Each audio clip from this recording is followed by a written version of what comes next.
Right guys, do excuse me for doing this on the fly. I know I normally sit down or at least stand still to do book reviews, but I've just not had the time this week to be able to sit down and do a book review. But this week's book is Anthony Burgess's Clockwork Orange.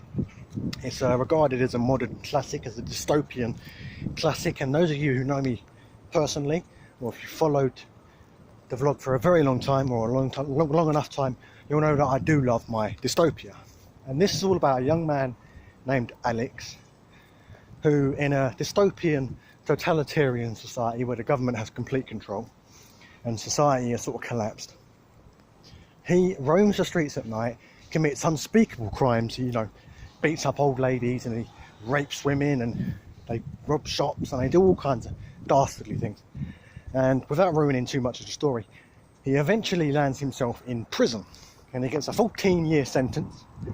And he is told, a couple of years into his sentence, he's told you can be put up for release early if you volunteer to sign up for this program.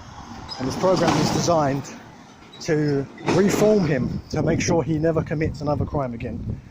And all he has to do is sign up for it. And so he does. He's told you'll be out in 2 weeks if you do this, and he signs up. And he goes through this program again. I'm trying to keep it spoiler free. And he comes out and he is physically unable to commit any violent act towards anyone.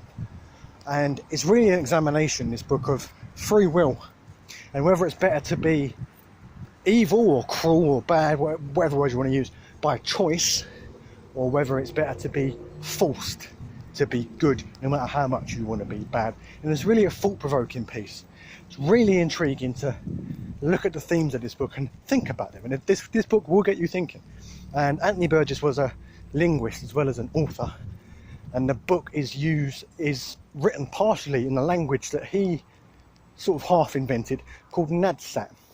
And it uses a lot of terms from Russian dialects. It uses rhyming slang. It uses the old Bible sort of language. And it uses gypsy talk as well. And it's described in the book at one point by one character as a mix of gypsy talk, Russian and Cockney rhyming slang.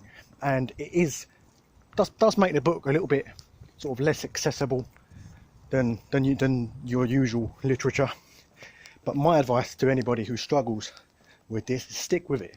Stick with it, because it's no harder to pick up than it would be to pick up sort of Shakespearean type language. It's no harder. Once you start to see the words in their context, once you start to pick up what he means, the words sort of define themselves. So definitely stick with it, because anybody who struggles past or battles past the first opening sort of 3 or 4 paragraphs of this book will definitely be enjoyable. It will definitely be one of your top books, I promise you. Thoroughly enjoyable, thoroughly entertaining, and thought-provoking to boot. So go ahead and pick that up and read it if you've never read it before. Let me know what you think of this book if you have read it or once you've read it. And another thing as well, I'm trying to fun up the whole thing on social media and on groups on Facebook and stuff. So if you're in one of these groups where I post these reviews, you'll start to see pixelated images of books, and I want you to guess what the book is. It's just a little fun, a little game to pass the time between reviews. Go ahead and have a good guess, or get involved. You haven't even got to watch the reviews too much. Get involved, let me know what you think of books, get discussion going, because that's the whole point. That's why I do this. That's why I opened the group called Book Appreciation Society.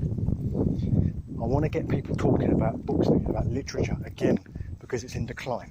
So go ahead, get involved, guess what books I'm posting and whatever else.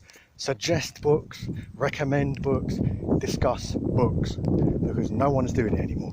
Thanks for watching. That was a review of Anthony Burgess' Clockwork Orange, and I'll see you in the next video.